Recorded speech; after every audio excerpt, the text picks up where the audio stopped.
मैं हूं ज़हीरुद्दीन मोहम्मद बाबर। मेरा जन्म 14 फरवरी 1483 को फरगना में हुआ।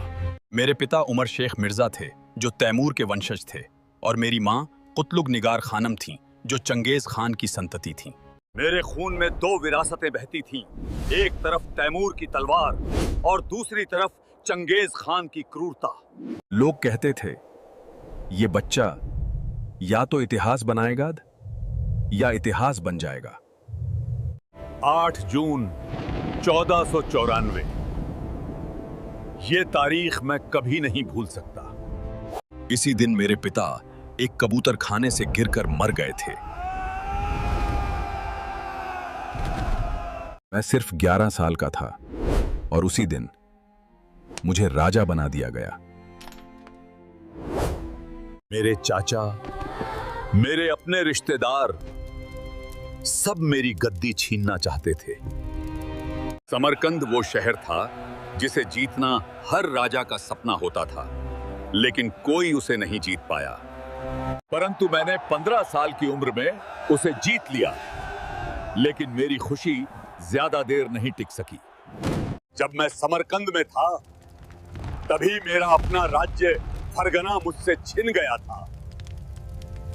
कुछ समय बाद ही समरकंद भी मेरे हाथ से चला गया। मैंने एक पल में सब कुछ खो दिया। अब मैं शरणार्थी बनकर कुछ समय तक जगह जगह अन्य राजाओं के पास भटकता रहा, लेकिन हर बार किस्मत ने मुझे धोखा दिया। मैंने भूख देखी, मैंने ठंड में रातें काटी, मैंने अपने ही लोगों को खो दिया। कभी कभी मैं सोचता था क्या मैं सच में तैमूर का वंशज हूं? लेकिन फिर मेरे अंदर की आग मुझसे कहती, बाबर, तू हारने के लिए पैदा नहीं हुआ। 1504 में मैंने काबुल पर हमला किया और इस बार किस्मत ने मेरा साथ दिया। मैंने काबुल को जीत लिया। यहीं से मेरी नई शुरुआत हुई। मैंने यहां अपनी ताकत बढ़ाई। मैंने अपनी सेना को बहुत मजबूत कर लिया था, लेकिन मेरा सपना अभी भी अधूरा था। फिर मैंने सुना कि हिंदुस्तान एक अमीर देश है। यहां पर सोना चांदी बहुत ज्यादा है। उस समय दिल्ली का सुल्तान इब्राहिम लोदी था। उससे उसकी प्रजा नफरत करती थी।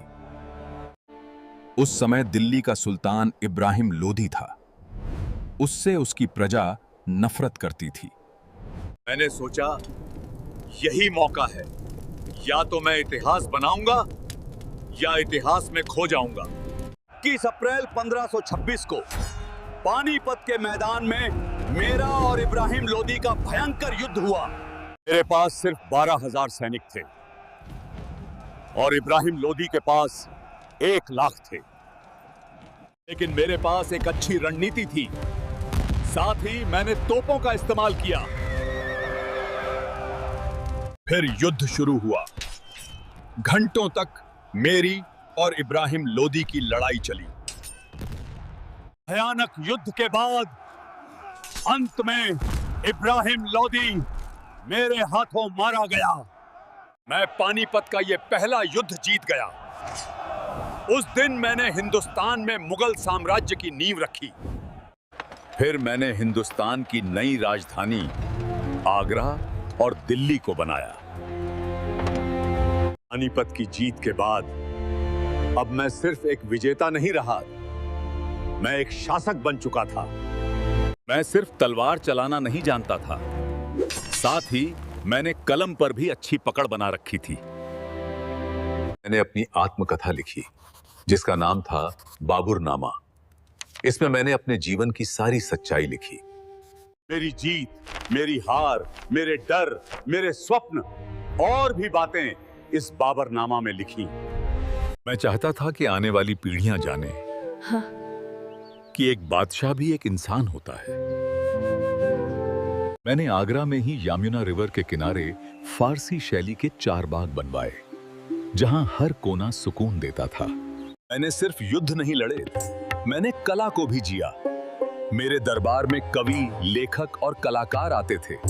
मैं चाहता था कि मेरा साम्राज्य सिर्फ ताकत से नहीं बल्कि कला और संस्कृति से भी महान बने। लेकिन सच कहूं तो मेरा दिल कभी पूरी तरह खुश नहीं हुआ। हिंदुस्तान में राज करते हुए भी मेरा दिल कहीं और था। समरकंद, वो शहर जिसे मैंने जीता भी और खोया भी। हिंदुस्तान में रहना मेरे लिए आसान नहीं था। यहां अलग अलग संस्कृतियां, अलग अलग लोग और अलग अलग समस्याएं थीं। पानीपत के जीत के बाद मैंने सोचा था कि अब हिंदुस्तान मेरे कदमों में है।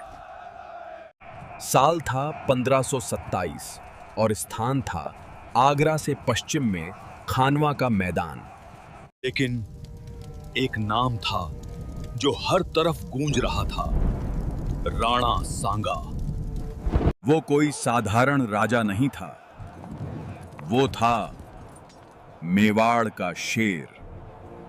मालवा, गुजरात और दिल्ली के सुल्तानों के खिलाफ उसने कई युद्ध लड़े और उनमें जीत हासिल की। राणा सांगा चाहता था कि दिल्ली पर राजपूतों का राज हो। उसे लगा मैं एक बाहरी आक्रमणकारी हूं और उसने ठान लिया कि मुझे हिंदुस्तान से निकाल कर रहेगा। उसने कई राजपूत राजाओं को एकजुट किया और एक विशाल सेना तैयार की। उसके पास हजारों घुड़सवार और 500 से ज्यादा हाथी थे। उसकी सेना का जोश आसमान छू रहा था। साल था 1527 और स्थान था आगरा से पश्चिम में खानवा का मैदान।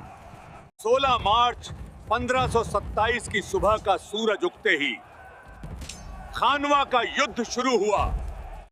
राणा सांगा स्वयं आगे बढ़कर लड़ रहा था। उसकी तलवार बिजली की तरह गिर रही थी। राजपूत सैनिक मरने से नहीं डरते थे। वे आखिरी सांस तक लड़ते रहे। जहां राजपूत सिर्फ वीरता से लड़ रहे थे, वहीं मैं दिमाग से भी लड़ रहा था। लेकिन मैंने वही किया जो मुझे अलग बनाता था। मैंने अपनी सेना को तुलुगमा पद्धति में बांटा। मैंने तोपों और बंदूकों का इस्तेमाल किया। मैंने अपनी सेना को चारों ओर से घेरने का आदेश दिया और यहीं से युद्ध का रुख बदल गया। राजपूत सेना का मनोबल टूटने लगा। कुछ ही समय बाद युद्ध खत्म हो गया और मैं इस युद्ध को जीत गया। लेकिन यह जीत आसान नहीं थी।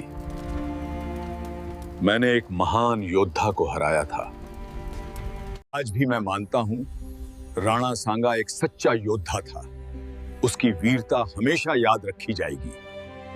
अगर वो घायल न होता तो शायद इतिहास कुछ और होता। उस दिन खानवा के मैदान में युद्ध जीतकर मैंने साबित किया कि मैं सिर्फ किस्मत का नहीं, अपनी काबिलियत का भी बादशाह हूं। मैं बाबर हूं और अब हिंदुस्तान पर मेरा राज और भी मजबूत हो गया। 1527 की खानवा की इस भीषण लड़ाई के बाद मैं अब सिर्फ एक विजेता नहीं, बल्कि हिंदुस्तान का स्थापित शासक बन चुका था। राणा सांगा जैसे महान योद्धा को हराने के बाद अब मेरा सबसे बड़ा काम था अपने साम्राज्य को स्थिर करना। मैंने अपने सरदारों को अलग अलग प्रांतों की जिम्मेदारी दी। मैं जानता था कि युद्ध जीतना आसान है, लेकिन शासन संभालना कठिन। खानवा के बाद भी शांति ज्यादा दिन नहीं रही। अफगान सरदार और पुराने लोदी समर्थक बार बार विद्रोह कर रहे थे। 1528 में मैंने चंदेरी की ओर रुख किया।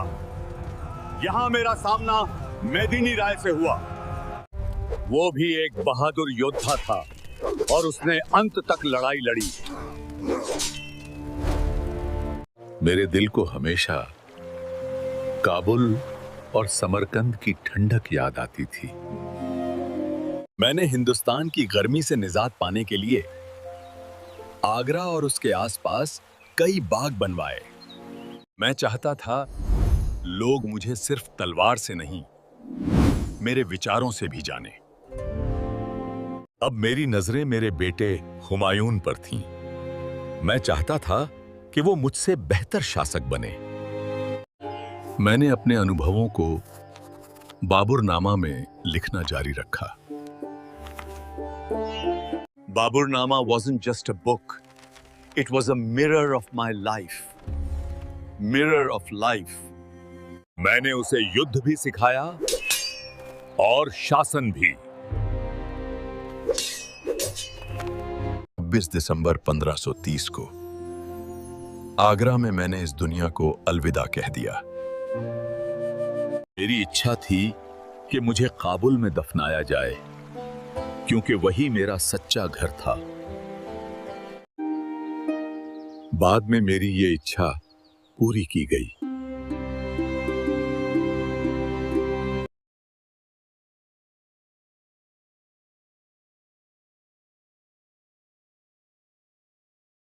मैं बाबर हूं। मैंने बचपन में गद्दी संभाली। मैंने हार भी देखी, मैंने जीत भी देखी। मैंने तलवार से अपना नाम लिखा और कलम से अपनी कहानी।